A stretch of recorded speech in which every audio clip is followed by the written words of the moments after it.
Good day to you all. I'm back with one more set of video regarding CDR based on the very high positive responses received from you guys stating that you need much more detailing on that particular video and have tried to cover all the areas in a detailed matter in the subsequent videos. Today I'm going to speak about migrant skill assessment, occupational categories, which occupation category to choose when you are applying for a MSA through Engineers Australia. I have spoken very briefly about the requirements, kind of accords, the criteria for getting into a skill assessment, all these in the previous videos. You can check out those videos if you haven't already seen it.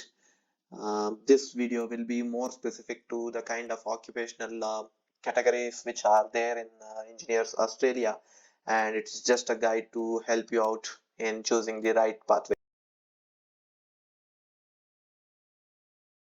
So, as you are aware, Engineers Australia is the designated assessing authority for engineering streams. So, we have the kind of practices which Engineers Australia assesses. Majorly, they will assess professional engineers, engineering technologists, and engineering associates. In addition to this, they will also assess engineering managers. So, I'll get into these details in the subsequent slides. So for all these, the academic qualification assessment is one of the criteria for giving you a positive outcome, followed by your skill assessment. So for this engineering manager alone, so it's skill level 1, and it's for the people with the higher experiences.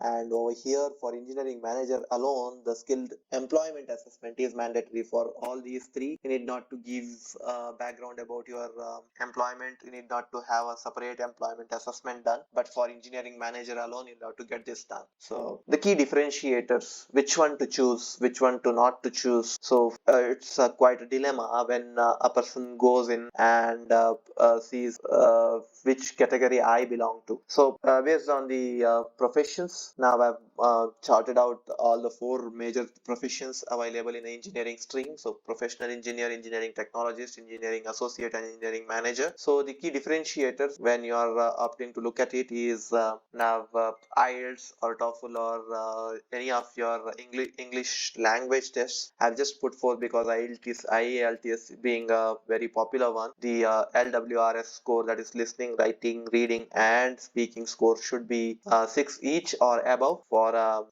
obtaining eligibility for applying for the skill assessment. And that is same for all the four streams. So here comes the major distinguisher. So schooling. So your schooling should be a regular 12 years of schooling from your first standard to 12th standard. This should be regular for all the streams. But for the in terms of the degree is concerned, so for professional engineers, you'll have to have 4 years of bachelor's degree in engineering stream, and for an engineering technologist, it's gets shortened, and you'll need 3 years of bachelor's of technology degree from any of the reputed organization, reputed educational institution. And for engineering associate, you need a 2 years of advanced diploma or associate degree. And for engineering manager, so it is bachelor's degree, a 4 years bachelor's degree or higher. Maybe you can have a MTech or a PhD, anything as such. So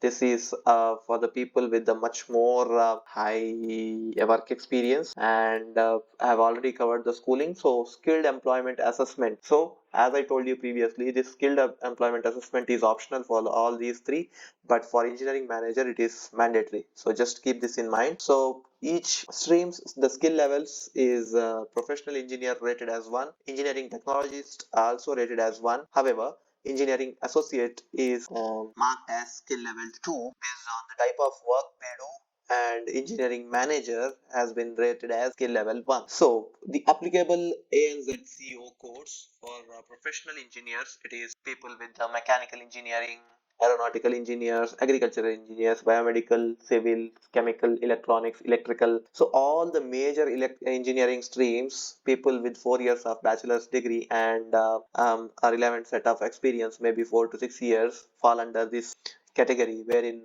mine, for example, mine is mechanical engineer. It falls under the NZCO code of 233512. So accordingly, you can choose which stream you fall into and take the according NZCO code and apply for assessment. So for engineering technologies, so the ANZCO code is 233914. Is the only one code available, and for engineering associates, its subsequent various codes are available. So this is pertaining to your building and engineering technicians, civil engineering draftsperson, electrical engineering draftsperson, mechanical engineering draftsperson, telecommunication field engineer, etc., etc., etc. So for engineering manager, the code is only one, that is 133211. Okay, so just to give you a brief idea for in terms of degree when we are covering. So in India, when you are trying to understand your qualification. So for professional engineer, you will have to have either a BE or BTech with the 4 years of course duration. That's mandatory. For engineering technologists, you might have a BCA, that is Bachelor's of computer applications, or you might have a diploma in mechanical engineering, electronics, or electrical, or computer, or information. So for engineering associate, you may have a ITI or 2 years of any advanced diploma course covering your majorly all the draftsmen and designers are covered in this. So you might go through the Engineers Australia website and see which are all the degrees which are covered in this engineering associate stream. So question over here is people, there is always a very high dilemma in people. So there is nothing, I mean, no dilemma in choosing engineering technologist and engineering associate. Also, people can go for a professional engineer. But when it comes to engineering manager, people are always under the dilemma whether to go for engineering manager or to go for a professional engineer. So this is the very common question people come across. So for professional engineers, it is kind of a individual contributor type of job wherein you need to apply your skill sets into the job, as if I'm just trying to understand, I'm just trying to make you understand. So theory based understanding underpinning natural and physical sciences and engineering fundamentals applicable to the engineering discipline. So you are going to apply your engineering principles to the job. So you will have a conceptual understanding of mathematics, numerical, statistics, computer and information sciences. So in-depth understanding of special bodies of knowledge. So that is something it is calls for you have a lot of knowledge, and the knowledge of development and research directions within the engineering discipline, knowledge of contextual factors impacting the engineering discipline. So all these are the criteria when you are writing a career statement. These are all the parameters which needs to be covered to certify as a professional engineer. So application of established engineering methods to complex engineering problem solving. So this is like nothing but you are applying the solutions to your complex problems, and fluent application of engineering techniques. All these are like it is an individual contributor role wherein you are contributing effectively to the team so as to ensure that you are implementing engineering knowledges to solve the problems. So that is what a professional engineer does. And there comes effective team membership and team leadership. So not much of importance given to leading the team, but majorly effectively involving in the team and leading to a slight extent. So this is covered in professional engineer. And for engineering managers, in addition to these, so people definitely consider, right, if you are an engineering manager, you should have all the engineering background knowledge. So you'll have to have all these, and in addition to this, you'll have to have contributes to engineering business strategies, correct? So develops clients relationships. So it's purely majorly based on the strategy of the firm. You are involved in the top management, and you are involved in the business plans or yearly operating plans, how an organization should work for the next year. So strat planning, that is nothing but strategic planning, and how you are managing the implementation of engineering plans within the business, managing the resources. That means how you are managing your team and manages the people, correct? And manages the suppliers. So all these parameters comes in handy if you are an engineering manager. So as far as I am concerned, the people with the more than 10 plus years of experience and their current designation and their previous organization designation should be managerial in nature, correct?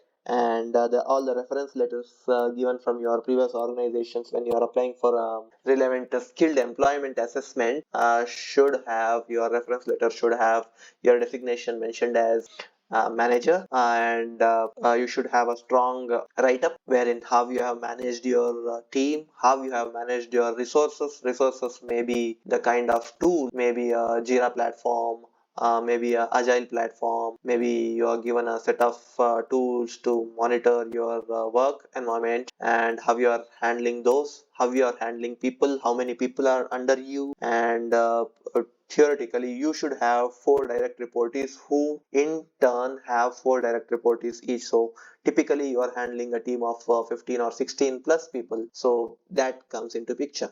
So now comes which one is trending. So definitely professional engineers, when you look at the PRQ, so the application will be too many of the people will be applying for professional engineers, considering the process is quite smooth in order to get the skill assessment done over here, and engineering manager is a tougher one to crack.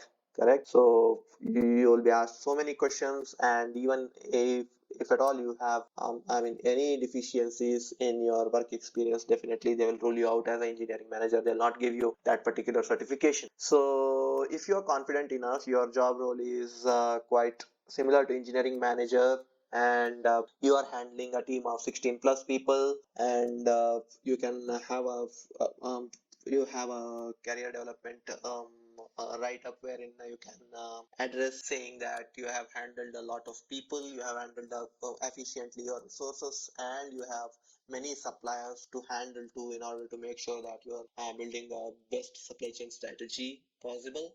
And it should be the case that you are involved in the top management decisions, in the business planning and client relationships. So all these things comes into picture when you are applying for engineering manager. So if you ask me which one to go for, if you are confident enough, go for engineering manager. Just take a chance, because the competition for professional engineers, it's very high competition over there, but for engineering managers it's a very limited competition. So if you crack it through, then your chances of getting a PR from Australia is very likely, because there are very few people. I'll be very honest with you, because see, people who are successful, people who are in a managerial role, do not really wish to go out of the country. But if you do so, if you have that kind of a role, so there will be a very less queue in PR applications. So there's a very high chance of you getting a call from you're getting a PR call. So the decision is up to you. I will try to cover I will try to cover CDR, how to write CDR for engineering managers as well.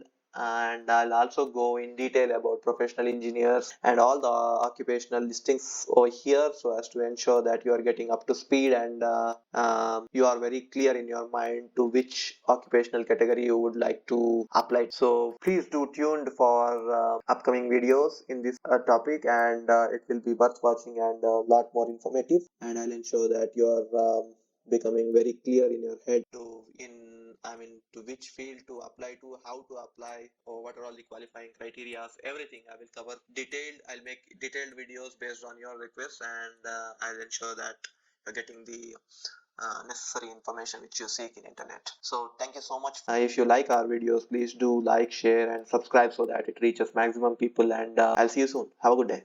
Thank you so much.